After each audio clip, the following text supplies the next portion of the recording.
हे नाथ, हे मेरे नाथ, मैं आपको भूलूं नहीं। मेरा विश्वास का मंदिर। आज हम वैसे आधा घंटा लेट हुए, सारे लेट हो रहे। बताओ, आज वहीं सुखवानी पर संत दर्शन पर जब बोलने लगे हैं 4:30 बजे, पहले तो शुरू 4:45 किया वहां भी ऐसे ही हुआ, तो 5:15 बजे छोड़ा। वो तो इन्होंने बताया टाइम। अच्छा भाई देखो, संत दर्शन में हम लग रहे थे। संत का दर्शन क्या है? संत दर्शन किसको कहते हैं? संत का अर्थ है सम्यक प्रकार से जहां अंत दिख रहा हो। किसका? हर्ष का, शोक का कोई स्पर्श न हो, किसी विषय प्राणी के प्रति कोई ऐसा आकर्षण न बनता हो। आ गया तो आया राम, चला गया तो गया राम। आया राम, गया राम। गतासून अगतासून से नानु शोचंती, इसी विश्वास के मंदिर की ध्वनि है। भूत का पश्चाताप मत करो, भविष्य की चिंता मत करो, वर्तमान इतना अच्छा बना दो, क्योंकि जो कुछ है तुम्हारे जीवन का वर्तमान ही है। विश्वास के मंदिर ने हमको ध्वनि लगाई है। जिस मंदिर पे मैं बैठा बैठा चिंतन कर रहा हूं, उसने मुझको ध्वनि दी है कि जो कुछ भी है वर्तमान ही है। काल करे सो आज कर, आज करे सो आज कर, आज करे सो अब, आज करे सो अब, पल में प्रलय होएगी, पल में प्रलय होएगी, बहुर करोगे कब, बहुर करोगे कब। या भूत और भविष्य का प्रसंग लगा ही नहीं रहे। गीता जी का आरंभ भी यहीं से हुआ है। अशोचानम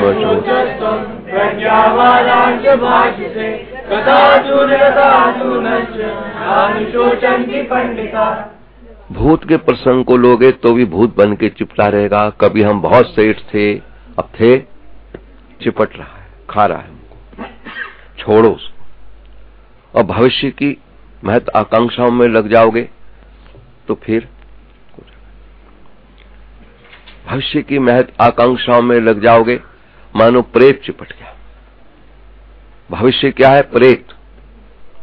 और भूत गुजरा हुआ प्रसंग चिंतन में लाओ तो भूत। तभी कहते हैं भूत पूर्व प्रधान, अर्थात प्रधान तो नहीं रहा लेकिन भूत बन गया है। अब सबको तंग करता रहेगा, भूत जैसे सबको तंग करता है। जब था ऐसा था, अब ये कैसे हो रहा है? ये भूत है। तो गीता का आरंभ ही यहीं से हुआ है। श्री कृष्ण ने उस अज्ञान की भूमि पर बीज का आरोपण किया तो पहला यहीं से आरंभ किया। गतासून अगतासून, अर्थात भूत का पश्चाताप मत करो। कब क्या था? अरे छोड़ो। था, तेरी दादी थी, तेरी माँ थी, तेरा बाप था, तेरा भाई था, पड़ोसी था। अब उसके लिए था में तुम लग जाओ, टाइम खराब करो, सर पटको लो, किसी ने आना तो है ही नहीं। काहे को उसके लिए इतना चिंतन करो? हाँ, अगर चिंतन भी करो भूत का तो क्यों करो? समय बहुत अच्छा था, निकल गया। कहीं ऐसा ना हो कि ये समय भी हमारा खराब चला जाए, इसके लिए जरूर चिंतन करो। आछे दिन पाछे गए, आछे दिन पाछे गए, हर से कियो न हेत, हर से कियो न हेत, अब पछताए क्या भयो, अब पछताए क्या भयो, चिड़िया चुग गई खेत, चिड़िया चुग गई। अगर भूत का भी पश्चाताप करो तो सालाइट इस तरीके करो कि गए हुए क्षण तो मुझे रुला रहे हैं कि बेकार गए, कहीं वर्तमान का क्षण भी ना रुलाने वाला बने, इसको तो ठीक करें। अब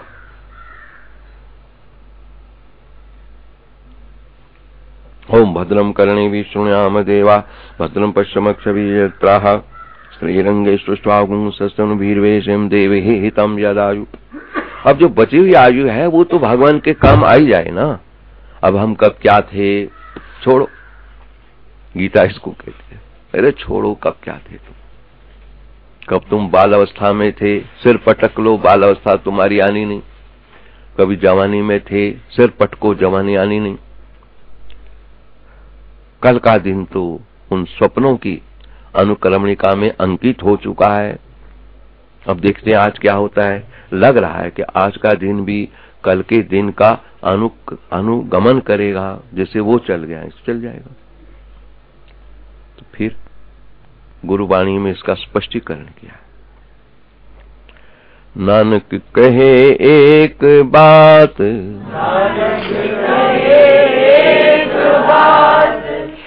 फिर नानक बात करता है। क्या कहता है बात? बिन सी जई है तेरो गात, क्यों क्षण क्षण करके गयो काल। अरे भैया, जीवन क्षणों का है, गिनती के क्षण लेके तुम धरा पर आए हुए हो। तुम्हें नहीं पता क्षण के साथ जीवन पानी की तरह बह जा रहा है, और तू कल की बात सोच रहा है, कल ये था वो था। अरे सब प्रसंग छोड़ो, अब क्या है। गीता हमको अब की बात बता रही है। अब जो है उसको ऐसा ठीक करके बताओ। इसे आपने फिर तब में तुमको कुछ देना है। इससे पहले कुछ किया, उसका फल अब पा रहे हैं, और अब कुछ करेंगे तो आगे हाजिर होगा। पहले कुछ किया हमने, उसने अब फल दिया फौरन, और अब करेंगे तो उसका फल आगे नहीं आना है। तब आप बन गया। भूत जो है आज हमको बता रहा है कि पहले कुछ किया होगा। कारण कोई लंगड़ा हो तो कहते हैं कर्म का फल भोग रहा है, इसने पहले करके आया, अब तो उस बेचारे ने कुछ भी नहीं किया। कई अंधे पैदा हो जाते हैं गर्भ से ही, तो कहते हैं अब तो बेचारे ने क्या काम किया होगा, पहले करके आया होगा। बताओ, लगता है कि कर्म की जो श्रृंखला है, इसकी जो रस्सी है, बड़ी दूर से चल के आती है। मैं कहा करता हूं, महाराज, विज्ञान ने रॉकेट बनाया है, इतनी दूरी उसकी मार नहीं है जितनी कर्म की मार है। कर्म की मार बहुत दूर तक चली जाती। किसी सेठ के घर में जन्म दे करके भी वहां अंधा बना के रखा, कर्म की मार वहां भी पहुंच गई महाराज। इसलिए कह दिया गहना कर्मणो गति। करोड़पति बना दिया है, लेकिन कर्म की मार वहां भी पहुंच गई कि गले में कैंसर का फोड़ा कर दिया है। ये नहीं खाना, वो नहीं खाना, पानी पीते हैं तो आंखों से पानी बहता है। इस कर्म की सूक्ष्मता ने कहीं किसी को छोड़ा नहीं। भक्तराज विभीषण रावण के यहां पहुंचा है, बताओ, वहां उसका भाई लंका नगरी में अकेला पड़ा। कर्म की मार है उस भक्त को भी कंसेशन नहीं दिया है कि कोई ऐसा कर्म हो गया है कि उसका जब दोबारा जन्म हुआ, भक्ति तो सुरक्षित रही उसकी, लेकिन एटमॉस्फियर राक्षसों का मिल गया। वही हाल मेरा रहा है। हमारे मैं तो अपने को देखता रहता हूं। भक्ति सुरक्षित, क्यों? कौनतया प्रति विश्वास के मंदिर की ध्वनि है ये। हे अर्जुन, मेरी की हुई भक्ति कभी नाश नहीं हो सकती। सूद दर सूद उसका मिलता है फल, लेकिन भक्त को भी कर्म का कंसेशन मैं नहीं देता हूं। कोई कर्म ऐसा भी बन गया है, द्रौपदी से कहा कि तेरा कोई कर्म ऐसा बन गया है, तू मेरी परम भक्ता है, तेरी भक्ति का फल भी तुझको दे दूंगा। सारा विश्व देखता रहेगा कि अंबार लगा दूंगा साड़ियों का, तुझे निर्वस्त्रा नहीं होने दूंगा। ये मेरा काम है, भक्ति का काम। तूने भजन किया, लेकिन ऐसा भी कर्म किया है कि तुमको बालों से पकड़ करके दुशासन वो सभा में लाएगा, भरी सभा में दुर्योधन खींच के लाएगा। वो तेरा कर्म है, उससे मैं तुझे नहीं बचाऊंगा। तेरी भक्ति का फल तो सारा विश्व देखेगा कि मैंने तुमको क्या दिया है, लेकिन तेरे कर्म से मैं नहीं बचा पाऊंगा। तुमको उसी प्रकार बालों से पकड़ तू चीखती रहेगी, अरे भैया मैं रजस वाला धर्म में हूं, मुझे मत छेड़ो मत छुओ, और लेके आएगा तुमको। कोई सुनाई तेरी नहीं होगी। ये तेरे कर्म का फल होगा। और भक्ति का फल ये होगा, भरी सभा देखती रह जाएगी, नारी है कि साड़ी है कि साड़ी बीच नारी है। बेचारा परेशान हो रहा है कि ये साड़ी है कि नारी है। साड़ी खींच खींच के थक गया, इतना बल उसकी भुजा में था कि आज खींच खींच के थका हार गया, साड़ी खत्म नहीं हो रही। ये भक्ति का फल मिला, लेकिन कर्म का फल मिला उस बिचारी को, यही तो कारण था। जब सब हो गया जो कुछ होना था, तो एक बार द्रौपदी बैठी हुई थी, भैया मानती थी कृष्ण को, भैया भैया कृष्ण। बाल सुखा रही थी, स्नान करा था, इतने में कृष्ण पहुंच गए। बहना तुम ठीक तो हो? कहने कृष्ण मैं यही अभी चिंतन कर रही थी, है? रोते हुए द्रौपदी ने कहा, यही चिंतन मेरा हो रहा था, इतना बड़ा बल तेरे पास है कि तूने इतनी बड़ी सभा में मुझे निर्वस्त्रा नहीं होने दिया। लेकिन भैया फिर ऐसा क्यों होने दिया कि बाल, ये लंबे लंबे बाल मेरे हाथ पकड़ करके भरी सभा में रसवाला धर्म होते हुए उन्होंने नहीं देखा, दुशासन ने लाके मुझको वहां पटका गया है, ऐसा क्यों होने दिया आपने? तुम क्यों नहीं आए उस समय? ऐसा न होने देते। ठाकुर थोड़ी देर के लिए मौन हो जाते, फिर इतनी देर क्यों करी तुमने साड़ी बढ़ाने में, ऐसा करने में? देरी का कारण मैं नहीं हूं, कृष्ण ने कहा, तुम स्वयं हो देरी के कारण।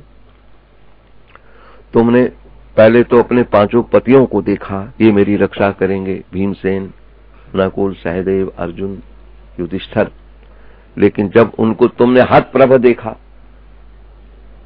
आंखें झुकाई बैठी हैं क्योंकि हारे पड़े हैं वो, तब तुमने मुझे पुकारा, तो पहले पुकारा द्वारकाधीश, अब द्वारका से आने में तो देरी लगती ही लगती।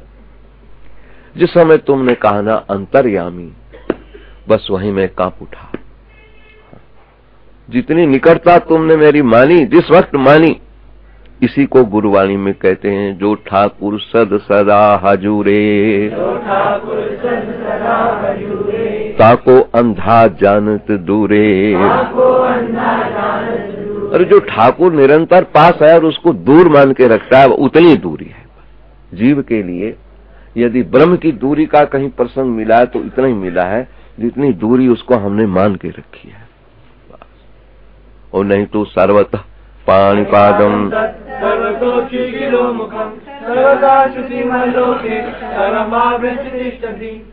जो ठाकुर निरंतर रहने वाला है। वेदांत सार सर्वस्वम ज्ञान विज्ञान में बचा अयम आत्मा निराकारा सर्वव्यापी स्वभावतः। वेद भी घोष कर रहा है, वेदांत का सार है क्या है? परमात्मा सभी और विराज रहा है, कोई क्षण खाली नहीं है, कोई स्थान खाली नहीं है जिसमें भगवान ना विराजता हो।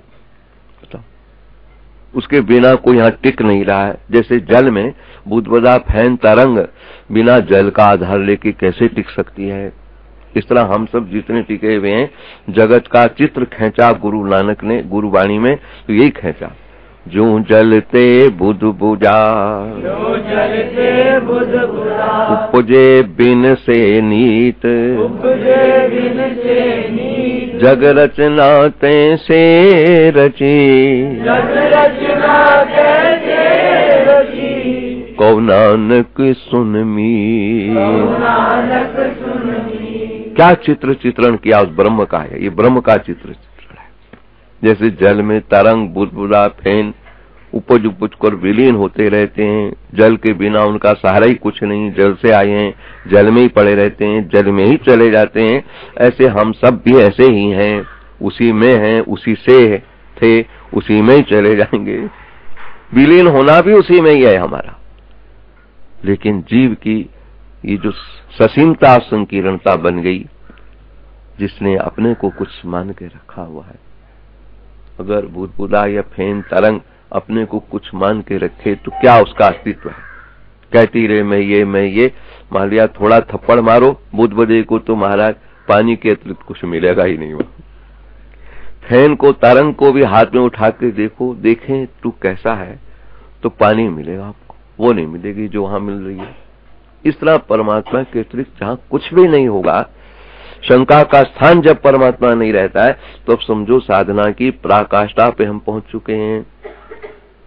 तब तक साधना हमारी अधूरी पड़ी है।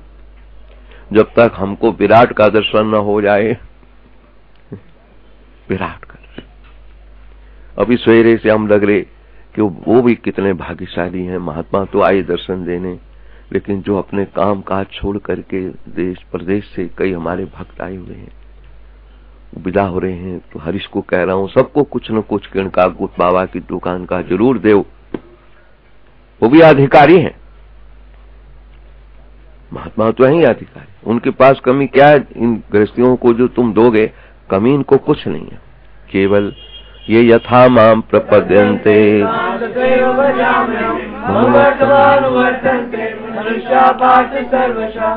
महाराज, कन्या विवाह में हम किसी समय 1.5 किलो करीबन सोना अवर हो गया माँ का। मैंने सब छापे बनवाई कन्याओं के लिए, इसको बेचने नहीं देना हमने। अब तक चांदी सोना माँ का जितना आता हमने आज बेचने नहीं दिया, उसको प्रयोग करवाया गरीबों के लिए। बस ये हमारा काम रहा। ऐसी छापे बन के आई कन्याओं की, तो कन्याओं को छापे देता रहा विवाह के समय में। इस कन्या का विवाह अब दे रहा हूँ घड़ी, छापे खत्म हो गई तो अब घड़ी मंगा रखी 250 लेडीज घड़िया बड़ी मांगा। जिसका विवाह एक लेडीज घड़ी दो, 100 रुपया दो, किसी को साड़ी दो, चुन्नी दो। मेरी बच्ची है यहीं आंगन में खेलती रही हैं, माँ की है तो मेरी बच्ची, क्योंकि मैं माँ का प्रतिनिधित्व लेकर के बैठा हुआ हूँ। अगर माँ का रोल मैं नहीं अदा करूंगा तो माँ मुझसे नाराज हो जाएगी। बच्चों के जन्मदिन है, अरे भाई 100 रुपया दे, तोलिया उड़ाओ, दिन भर में कई ऐसे काम होते रहते। क्यों? माँ का लाड अगर मैंने इन बच्चों को ना दिया तो वो जगदम्बा मेरे से कहीं नाराज ना हो जाए, ये भाव रहता हमको। मुझे प्रतिनिधि बना के रखा है। अभी सवेरे हम अपने प्रधान जी से कह रहे कि तुम लोगों ने जो जो किया, हमारे पॉकेट खर्च में जो आया गया राम में 60,000 में बांट चुका हूं अब तक। सवेरे से इनके सामने ही बांटने में लगा रहा। आओ चौकीदारो, ले 100 रुपया, आओ ग्वालो 100 रुपया ले, सब आओ बच्चों जाओ चाय पियो, ये करो, सबको लगाओ देने में कि तुम लोगों ने में सहयोग किया है, हमारा पूरा किया है। क्या ये जो बिल्डिंग खड़ी है हमारा, अगर एक ईंट निकल कर कह दे कि मैंने बनाई है, ऐसा हो ही नहीं सकता। एक बजरी निकल आवे मैंने ही बनाया है, नहीं हो सकता। कितने सहायक साधन इसको मिले हैं, तब ये बिल्डिंग सौंदर्यता ले रही है। यहाँ बच्चे ने इस सारे उत्सव को सजाया है। सबके सब मेरे धन्यवाद के पात्र बने हुए हैं। माँ के बच्चे हैं सारे, जगदम्बा है वो बैठी हुई, वो एक दो की माँ नहीं है, हमारा जगदम्बा है। सवेरे से लगाऊं जो विदा, 5 फरीदाबाद वाले चले गए, भूल गया देना उसको कुछ। 5 बजे की ट्रेन जानी थी शताब्दी में, जन शताब्दी, फौरन मोटरसाइकिल पे बिठाया, जाओ उनको शालें उड़ा के आओ। बढ़िया शाल उड़ा के आया वहां स्टेशन पे जाकर, तब हमको चैन आएगी। क्यों? कहां से दूर दूर से लोग आ रखे हैं बेचारे, कम नहीं है ये महात्माओं से। काम काज छोड़ करके बाबा के पास जाना है, उत्सव देखना है, और कितना कितना हमको दान पुण्य करने में लगे रहते हैं। ये देने में उनके लिए क्या है? भगवान कह रहे हैं पत्रम पुष्पम फलम तो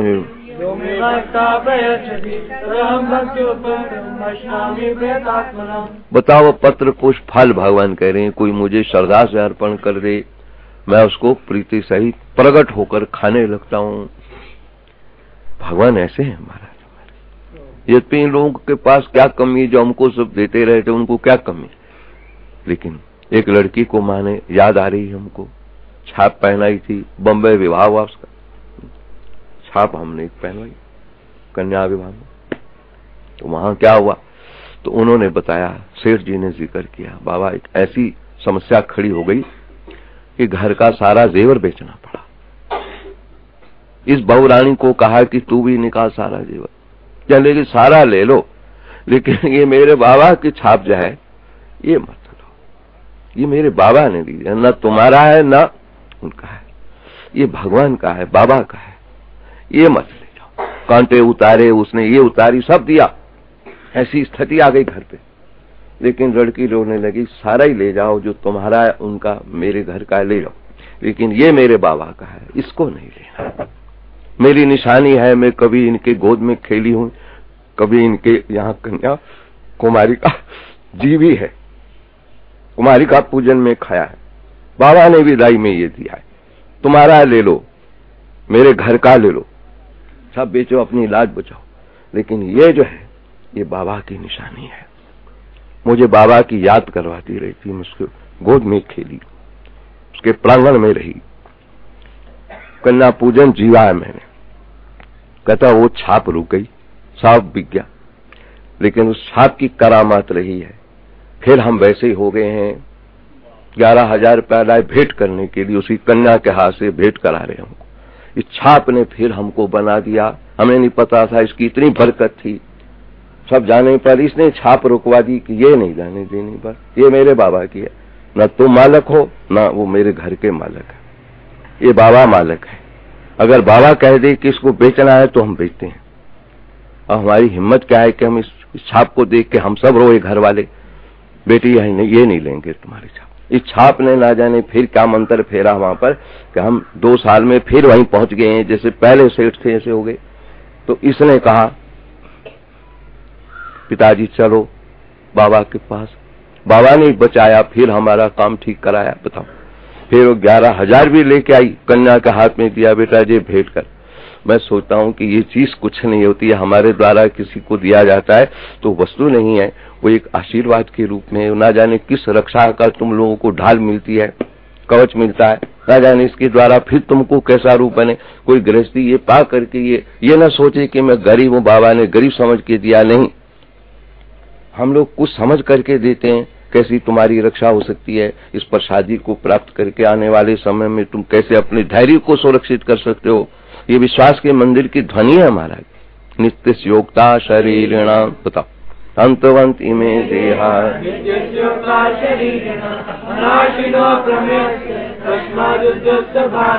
अब गुरुद्वारे के महंत जी आते हैं, तीसरे साल से आ रहे हैं बेचारे। पहली साल उन्होंने इस वर्ष ही हमारे सत्संग हॉल में प्रवचन कर दिया। कभी नहीं उनका मन बना, क्योंकि हॉल दिखाया नहीं था, किसी ने उसको दिखाया। हमने उनके लिए प्रसाद वाद सब तैयार करके रखते हैं। 5100 रुपया हम उनको शाल वाल उड़ाते हैं। वो 11,000 रुपया लाते हैं और शाल लाते हैं बाबा के लिए। ला करके किसी भक्त को पकड़वाई हमने, उसने अपने हाथ में रखी। जब महंत जी भाषण देने लगे, वहां किनारे रखी, वही कोई उठा के ले गया। आवाज शेरे परेशान, हमने फिक्र मत करो, ले गया तो क्या हो गया, भोग लग गया। भगवान को भोग लगाने आया था, भोग लग गया, हमको स्वीकार हो गई। आप उसके लिए काहे को परेशान हुए, हमको स्वीकार हो गई। लेकिन क्या वो हमारे लिए इसलिए लाए कि हम गरीब हैं? ना, उसको पता है सारा। 20-25 लाख का माल बांट रहा है, उसको हमें 11,000 दे करके क्या है, गरीबी है उसकी? नहीं, भाव से भाव होता है। ये यथा माम प्रपद्यन्ते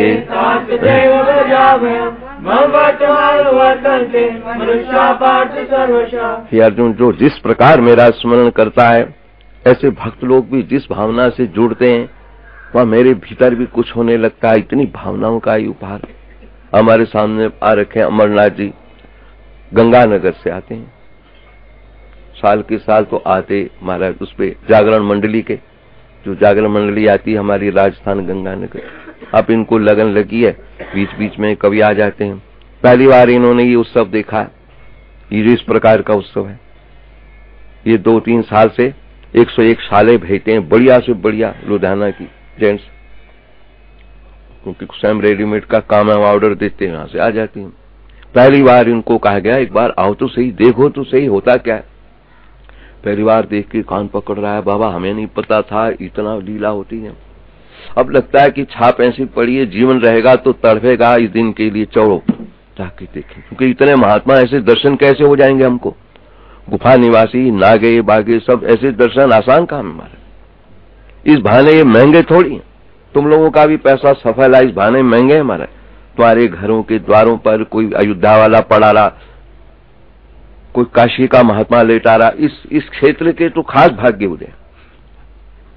ये कहने लगा महाराज गोरखपुर से आए हुए 10 महात्मा मेरे घर के आगे पड़े रहे हैं, मैंने उनको चाय पिलाई है, पराठे खिलाए, उन बेटा बहुत अच्छा किया। अब इस क्षेत्र में के भाग कितने उदय हो गए हमारे निमित्त को लेकर कि जिनके द्वारों पर आए तो यहाँ उनके द्वारों पर रात भर सोए रहे हैं। अयोध्यावासी, काशी वाले, बनारस वाले, इलाहाबाद वाले, गोरखपुर कह रहे हैं, पता नहीं झांसी से, बद्रीनारायण से, केदारनाथ से, बताओ तो कमल के लिए आ रहे हैं। वो कहते हैं पता नहीं हमको यहाँ क्या होता है कि ये दिन आता है तो हमारे पांव भागते हैं कि चलें। कंबल तो कहीं और भी मिल सकते हैं हमको, भागे दौड़े करें, लेकिन यहाँ का पता नहीं कैसा आकर्षण है कि इस दिन के लिए हम रह नहीं सकते। महात्मा हमको ये उत्तर देते, सब भाग भाग के ऐसे चले आते हैं जैसे प्रयागराज का कुंभ लग गया हो। मैं सोचता हूँ कुंभ पर भी एक जगह पर इतने महात्मा नहीं मिलेंगे, फैले हुए मिलेंगे, इससे भी ज्यादा मिल जाएंगे, लेकिन एक जगह पर इतने महात्मा मिल जाए कहीं पर किसी पंडाल में, नामुमकिन है। 3 किलोमीटर राउंड एरिया में महात्मा मिल जाए ऐसा तो कोई है नहीं। न इतना बड़ा पंडाल कहीं बनता है, कहीं 500 महात्मा मिल जाए, 1000 महात्मा मिल जाए, 2000 महात्मा मिल जाए, बहुत बड़ा मंडलेश्वर है, 5000 महात्मा इकट्ठे हो जाए, उसके बाद 25,000 महात्मा ये सब इकट्ठे हो जाए 3 किलोमीटर के एरिया में, राउंड एरिया में महात्मा ही महात्मा सब। और फिर गृहस्थियों के घरों के आगे पड़े हैं, गृहस्थियों को भी कैसी सूझी, चाय पिला रहे हैं, पराठे खिला रहे हैं, कई गृहस्थी अपनी लेटरन खोल रहे हैं, नहाने की जगह खोल रहे हैं। सवेरे सवेरे हमको बताया हमारे यहाँ 10 महात्मा नहा के गए लेटरन। धन्यवाद है तुम लोगों के कि आप लोग मेरे रिश्तेदारों का इतना आदर कर लेते हो, होते मेरे अतिथि हैं, तुम लोगों के लिए थोड़ी आ रहे हैं वो। न जाने क्यों जगदम्बा बुला रही है, मुझे प्रतिनिधि बना रखा है। लंगड़ा लूला अंधा बच्चा जो है माँ का ही होता है, सब उसको छोड़ सकता है, बाप तक उसको त्याग कर देगा, लेकिन माँ छाती लगाती उसकी, मेरा बेटा है। तो ये जगदम्बा है, प्रतिनिधि मुझको बनाया है, इसलिए मुझे भी सबको गले लगाना पड़ता है। जो आया उसको कंबल दो, जो आया उसको स्वेटर दो। अब सवेरे सवेरे बच्चे कहने लगे बाबा हमको चाय पिलाओ, आज ठंड लग रही है। ग्वालों के बच्चे, 7 दुकानदार को 100 रुपया दिया, इन सब बच्चों को चाय पिलाओ। ये विश्वास के मंदिर की ध्वनि है हमारा। क्यों? न जाने कौन से गुण पर दया निधि रीझे जाते हैं, न जाने कौन से गुण पर दया निधि रीझ जाते हैं। जो चाय मांग रहा था ना बच्चा, हमको लगा मनसूखा मांग रहा है चाय, बताओ ऐसा लगा। हाय मैं इस योग्य भी न रहा कि इसको चाय न पिला, मक्खन नहीं मांग रहा, छाछ नहीं मांग रहा, दही नहीं मांग रहा, मेरी गरीबी देख के चाय मांग रहा है, कांप रहा है ठंड से। क्या पता है मनसूखा ही आ गया। साधक की खोज इसी प्रसंग की चलती रहती है, और अपने आप सारी व्यवस्था भी ठाकुर ही करते रहते हैं। अब जो छूता रखता नहीं उसी से मांगते हैं। क्यों? उसे पता है छूता रखता नहीं, लेकिन करा सकता है काम। ये बताओ, करा सकता, ये चाहे तो करा सकता। बताओ हम करा सकते हैं, क्यों नहीं करा सकते? क्या कमी है हमारे पास? कह दिया इनको चाय पिलाओ तो 3 आदमियों की जेब में हाथ जा रहा है, बाबा हम दे दें, हम दे दें। नहीं, एक ही दे के आओ। उसको पता है हमारे स्वभाव को जान, भगवान के स्वभाव को जो जान गया है, भगवान का स्वभाव और प्रभाव। जिन लोगों ने प्रभाव जाना है तो वो मंगते बने रहते, और स्वभाव जाना है तो चुप खामोशी साध लेते हैं। जिन्होंने मंदिर को, देवता को माना है ना, मानने के साथ मंगता बना रहे, ये दे दो, वो दे दो, वो दे दो। और जिसने मां जगदम्बा के स्वभाव को जान लिया है, क्या स्वभाव है? रोगान शेषान अपहंसि तुष्टा, रुष्टा तु कामान सकलान अविष्टान, त्वामाश्रितानां न विपन्नानां, त्वामाश्रिता ह्याश्रयतम्। हे मां, रोगान शेषान अपहंसि तुष्टा, जब तुम प्रसन्न हो जाती हो, हाँ, तो सब प्रकार के रोगों की निवृत्ति हो जाती है। और जब तुम खींचती हो, बने काम बिगड़ने लगते हैं। जिस पर तुम रीझती हो ना, केवल इतना ही नहीं कि तुम्हारा कृपा पात्र बनता, अपितु जिस पर तुम रीझ जाती हो वो कईयों का आश्रय स्थल बन जाता है। तुम्हारा भक्त कईयों को आश्रय देने वाला हो जाता है। जो तुमको भजन में लग जाए, तेरे भजन में, तो तेरे प्यार जिसको मिल गया है वो फिर कईयों को प्यार देने में लगता है, खत्म नहीं होता उसका प्यार। ये उसके अर्थ है हमारा। इसलिए सब लोग मुझे ताकते हैं। कोई आता हमको कहता है कंबल, किसी शेर सौकार को नहीं कहता, डांट खानी है क्या? लेकिन वो हमारे स्वभाव को जानता है। सारे डांट सकते हैं, बेटा माँ को जानता है, बाप भले ही मुझे थप्पड़ मार देगा लेकिन माँ मुझे जरूर छाती लगाएगी। ऐसे यहाँ सारे लंगड़े लूले अंधे उस दिन पहुंच गए, हर साल पहुंचते हैं। उनको पता है कोई नहीं दे सकता है, पर वहां जाएंगे तो जरूर मिलेगा। एक थैली पर झांसी से आया लंगड़ा, कोई ले आया इसी उस झांसी से। बाबा हमने सुना है कंबल बट रहा है, बताओ झांसी से, ट्रेन में इनकी टिकट लगनी नहीं, इतने दूर से। उसको पता है वहां मिलेगा और कहीं नहीं मिलेगा। क्यों? हमारे स्वभाव का प्रचार हो चुका है। जो प्रभाव के प्रचार में आ रहे हैं तो मंगते बन के आ रहे हैं, स्वभाव के प्रचार में आ रहे हैं तो महाराज वो फिर देखते हैं कि देखें अब क्या होता है। सुना था जब प्रभाव, विभीषण ने साहस बन करके चला तो आया, रावण ने जब लात मारी तो राम के निकट पहुंचा, दूर से बोलता है मैंने सुना हुआ जरूर है आपका प्रभाव, लेकिन स्वभाव नहीं देखा है आपका कि स्वभाव कैसा है। श्रवण सुजस सुन आयहूं, प्रभु भाव भंजन भीर। भगवान मैं जब आपके पास आया हूं तो तुम्हारे प्रभाव को सुन के आया हूं कि तुम अशरण शरण हो, निर्बल पालक हो, आर्त प्रहारी हो, सुन के आया हूं। इसका मतलब है कि सुन सुना करके, प्रभाव को सुन करके तुमको मानता हुआ आया हूं। स्वभाव तो आज देखूंगा तुम्हारा कि स्वभाव कैसा है, क्योंकि मैंने स्वभाव को तो देखा नहीं। मेरे प्रभाव को सुन करके हजारों लोग आ रहे हैं, डिस्पेंसरी खुल गई है, झंडा चढ़ा दिया है, घंटा हो गया है, ये हो गया है, 300-400 आदमी रोज भोजन पाते हैं। प्रभाव को सुन के लोग देखने आते हैं, लेकिन जब मेरा स्वभाव देख लेते हैं फिर वो प्रभाव पर उतना ध्यान नहीं जाता, स्वभाव पर ही मर मिटते हैं। फिर मैंने ये अनुभव किया, मेरे स्वभाव को देख के उनके सारे पौकोट हमारे सामने चले आते हैं। अरे बाबा ऐसा स्वभाव। इस विभीषण भी कह रहा कि तुम्हारे प्रभाव को सुनकर मैं चल आया हूं, स्वभाव आज देखूंगा तुम्हारा स्वभाव कैसा है। जब स्वभाव की बात करी तो भगवान गदगद हो। अच्छा तू देखने आया कि मैं कैसे हूं, अभी तो सुन के आया है और अब देखना चाहता है कि मैं क्या हूं। देखते ही देखते सबके बीच में राम ने अपने हाथों से जब उठाया, ऊपर से फूल वर्षा हो रही। अरे राक्षस का भाई गले लग रहा है, राम गले लगा रहे हैं। कौन थे आप प्रतिजान ही, ये विश्वास के मंदिर की ध्वनि है महाराज। भक्ति कभी नष्ट नहीं होती, सारे घर के जैसे भी हों, तुम्हारी भक्ति की तुम्हारे संग लगनी है। क्या है तुम्हारा कर्म, तुम्हारे साथ काम आ जाना है, और किसी से तुम्हारा क्या प्रयोजन है। जो तुमने किया वही तुम्हारा मामला है, खत्म। विभीषण से कहा जो तुमने किया वही तेरे साथ चल के आया, बाकी रावण से उसका क्या प्रयोजन है। मैं जिस परिवार में हूं मेरा विषय मेरे संग प्रयोजन में लग रखा है, तुम जिस परिवार में तुम्हारा विषय तुम्हारे प्रयोजन में आ रखा है, क्योंकि सबको अपने अपने कर्म की माल लगती रहती है। कर्म से ही अप डाउन होते रहते हैं, सारे खेल सारा कर्म का ही है। इसलिए कर्म प्रधान विश्व करी राखा,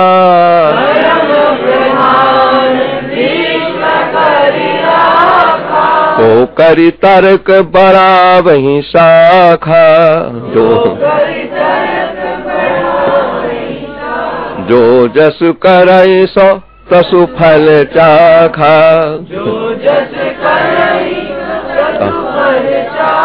जो जिस प्रकार करता है महाराज, जो शब्द में हरि का अपना अपना अलग अलग प्रसंग है, जो में हरि का अलग अलग है, किसी का नथी नहीं है उसमें, सब अलग अलग।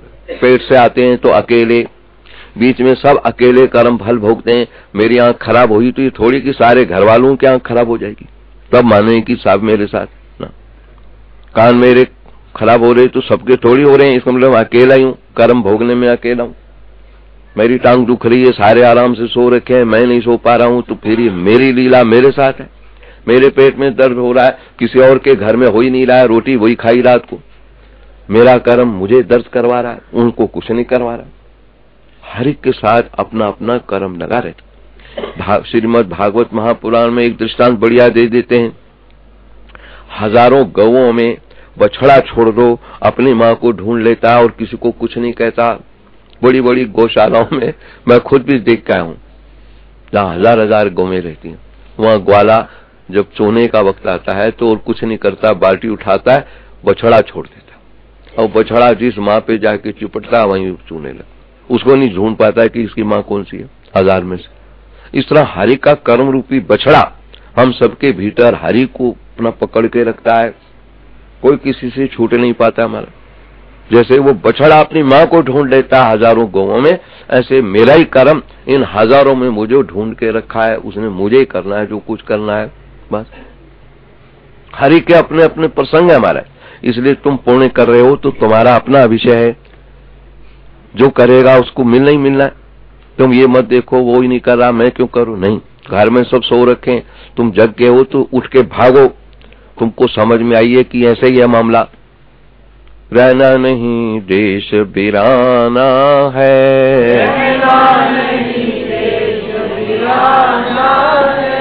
जब यहाँ सारे अकेले अकेले ही हैं, गर्भ से अकेले आए और अंत में हमारा दृश्य अकेले में ही होता है, अकेले होते हैं पड़े हुए, लपेट लपाट के रखते हैं और फिर क्या करते हैं, 5-25 ले आए बिरादर, अरे ले चल होशी, कहत कबीर बुरा मत मानो, ये गति सबकी होशी, अपने को भी उसी लपेट में लगा रहा है, केवल थोड़ी तुम्हें थोड़ी कह रहा हूं, हमारा भी यही हाल होता है। सब आंखों खुला मेला है, बाकी किसने पूछना है। हाँ। जगत में हजारों का मेला जुड़ा, जगत में हजारों का मेला जुड़ा, हंस जब भी उड़ा सो अकेला उड़ा, हंस जब भी उड़ा सो अकेला उड़ा। सभी के बीच में अकेला ही कोई उड़ता है ना महाराज। कई आते हैं ना, मेरा बाप मर गया, मैं पूछता हूँ अकेला गया, कि तो बाबा आप मजाक करते हो, सभी अकेले ही जाते हैं। हमने फिर समझ में क्यों नहीं आ रही, जीवन में क्यों नहीं समझ आती बताओ। जब हमने पूछा तेरा बाप गया तो अकेला गया, कहता बाबा आप मजाक करते हो। हमने मजाक तो इसलिए कर रहे हैं कि जब पता है कि अकेले ही सब जाते हैं तो तुम बीच में क्यों नहीं समझ रहे, अकेले समझ में आई है तो तू ही भजन में लग। अब तुम लोगों की समझ में आई है, ना जाने सब घर के सो रखे होंगे, जिसको समझ आई है वो उठ के भाग रहा है। घर को आग लगती है तो महाराज कितना भी सामान पड़ा हो, घरवाली भी सो रखी हो, बच्चा भी हो, तो जब आग लगती है हर व्यक्ति अकेला अकेला भागता निकलता है और हल्ला मचाता है, मेरी घरवाली अंदर है, मेरे बच्चे अंदर है, मेरा यहाँ। भाई तू क्यों नहीं उठा के चलता उसको बाहर। सब अकेले अकेले लगते हैं हमारा, इसीलिए अकेलापन हर वक्त तुमको नजर आएगा, हर वक्त। हॉस्पिटल पढ़ो तो अकेले पड़े। अब तुम चाहो घरवाली भी सो जाए, उसको क्या जो सो जाए, तू कहे लड़क भाई मेरे साथ मेरे सो जाए, मैं बीमार हूं, कैसे सो जाए। हाँ पूछताछ तो करेगा, भाई उपचार करेगा, लेकिन तेरा तो तेरे साथ ही जाएगा। इसलिए हर व्यक्ति अपने कर्म की सावधानी लेके चलो, यही हमारे विश्वास के मंदिर की ध्वनि है। नियतम कुरु कर्म तम,